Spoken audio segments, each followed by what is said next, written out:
학교 비정규직 노동자들이 내일 하루 파업에 나섭니다.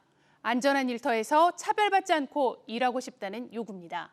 전국의 15,000여 개 학교에서 최대 10만여 명의 조합원이 파업에 참여할 것으로 예상되는데요. 오늘 EBS 뉴스는 학교 비정규직 노동자들이 파업에 나서는 이유 살펴봅니다. 먼저 영상 보고 오겠습니다.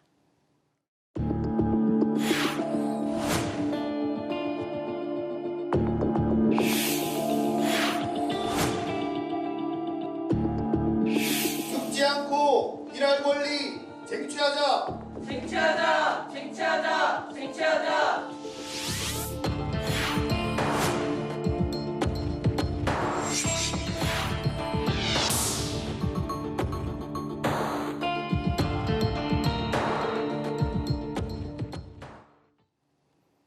네, 스튜디오에 전국 교육공무직본부의 이윤희 본부장 나와 있습니다. 어서 오세요. 안녕하세요.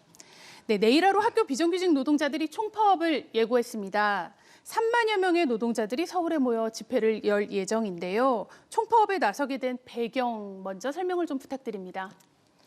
네, 사실 많은 국민분들께서 어느 정도 아실지 모르겠지만 학교에는 90여 개 이상 많은 직종의 비정규직 노동자들이 있습니다. 모두가 학교에서 필수적인 업무를 수행합니다. 교육복지 영역의 직무를 수행하는 분들이기도 하고요.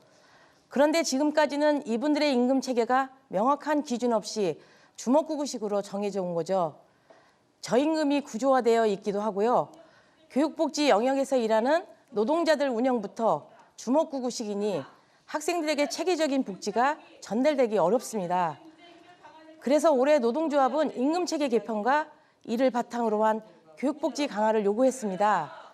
말로는 교육부와 교육청이 취지에는 공감한다고 했는데 실제 교섭에선 물가 폭등에 비하면 실질 임금이 하락하는 교섭안을 제시하고 있어서 교섭이 결렬됐고 파업을 하게 되었습니다. 그리고 학교 급식실에서 폐암 산재가 속출하고 있습니다.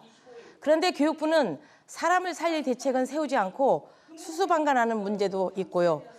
유치원과 초중고등학교 재정을 줄이겠다는 정부에게 잘못된 정책을 중단하라는 것도 파업의 요구입니다. 네, 그럼 학교 급식조리원의 폐암 발병 문제부터 우리가 함께 짚어보겠습니다. 지난해 폐암에 걸린 학교 급식조리원이 산재 인정을 받았습니다. 요리할 때 발생하는 조리흉이죠. 이게 바로 발병 원인이다라는 건데요. 급식조리원들은 지금 어떤 상황에서 일하고 있습니까? 최근 국정감사를 통해 확인된 내용을 보니 학교 급식실 환기시설이 대부분 기준에 미달돼 폐암의 원인이 된다고 검사 결과가 나왔습니다.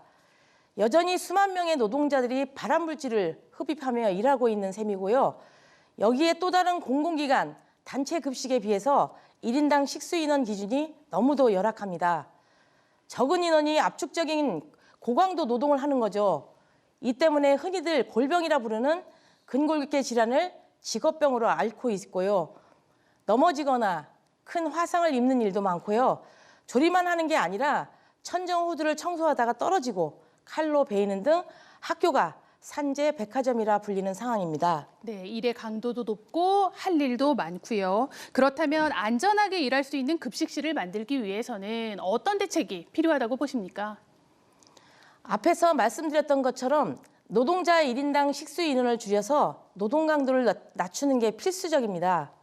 또 교육청이 대체 인력을 제대로 준비하지 않아서 노동자들이 아파도 병가조차 쓰지 못하는 현실을 개선해 거점형 전담 대체 인력 제도와 같은 제도적인 대책을 반드시 마련해야 합니다. 또 폐암을 예방하기 위해서는 환기시설을 개선해야 하는데 지금까지 교육부는 사람을 살리는 일인데 예산 마련 계획조차 없다고 말하고 있어서 정말 어이가 없습니다. 점차 폐암 환자가 증가하는 지금 상황을 급식 노동자들은 천천히 죽어가는 참사라고 표현하기도 합니다. 내 옆에 동료가 1명, 2명 폐암에 걸려 죽어가는데 확 드러나지 않게 천천히 죽어간다는 이유로 안일하게 대처하는 교육부를 비판하는 것이죠. 참사를 수수방관하는 교육당국의 태도가 이번 파업의 주요한 이유이기도 합니다. 네, 현재 교육계의 뜨거운 이슈 가운데 하나는 또 지방교육재정 교부금 문제입니다. 이 문제도 좀 한번 보겠습니다. 정부는 초중고등학교 교육에 쓰이는 교부금의 일부를 떼어내서 대학 교육에 쓰겠다 이렇게 추진하고 있는데요. 이에 대한 생각은 좀 어떠신지요? 우리 교육공무직 노동자들은 학생들이 교육 적응에 격차가 없도록 그리고 누구도 학교에서 소외되지 않도록 식생활, 돌봄, 특수교육 지원, 상담 등 일일이 말씀드리기 어려울 정도로 다양한 분야의 교육복지 영역에서 일하고 있습니다. 교육 예산이 줄면 당장 취약해질 부분은 바로 복지 영역일 수밖에 없습니다. 가뜩이나 코로나 재난 시기를 거치면서 소외되고 취약한 환경에 노출된 학생들이 늘어났는데 교육복지가 취약해지도록 예산을 줄이겠다는 발상을 이해하기 어렵고요.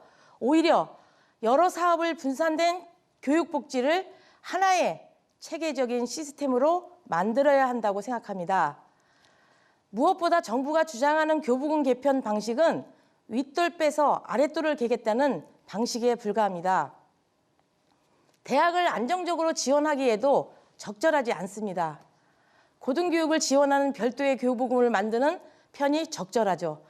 대학 교육을 연구하는 분들도 이렇게 의견을 주시고 있고요. 이런 부분을 이번 파업을 통해서도 강력하게 지적하고 반대의 목소리를 높이려 합니다. 네, 지방교육재정 교부금을 학교의 교육복지를 쓰는데 초중고에 더 쓰도록 하자라는 의견이셨습니다. 현재 물가가 굉장히 가파르게 오르고 있습니다. 아까도 말씀을 주셨지만 실질임금 삭감이 우려된다고 하죠. 네, 가파른 물가 상승으로 모두가 고통받는 시기입니다. 그런데 이렇게 경제가 어려울수록 더 타격받는 건 저희 같은 비정규직과 사회적 취약계층입니다. 특히 교육공무직에는 방학 중에 제대로 급여를 받지 못하는 직종이 절반이나 됩니다. 원래부터 이 시기엔 보릿고개란 말이 나올 정도로 생활고에 노출된 분들인데 지금처럼 물가가 오른다면 이분들은 어떻게 합니까? 비유가 아니라 정말로 생계를 위협받는 분들이 늘어날 수밖에 없는 현실입니다. 이번 파업은 더 나은 교육 환경을 만들어 학생과 저희 비정규직 노동자들을 비롯한 모든 학교 구성원들의 권리와 행복을 지키고 키워가고자 하는 파업이라는 점 다시 한번 국민 여러분들께서 이해해 주셨으면 하는 바람입니다. 네, 학교는 우리 학생들에게는 배움의 공간이자 또 돌봄을 받는 공간입니다. 또 누군가에게는 소중한 일터이죠. 네, 우리 학교 구성원 모두가 안전하게 일할 수 있는 그런 대책이 필요해 보입니다. 오늘 말씀 잘 들었습니다. 고맙습니다.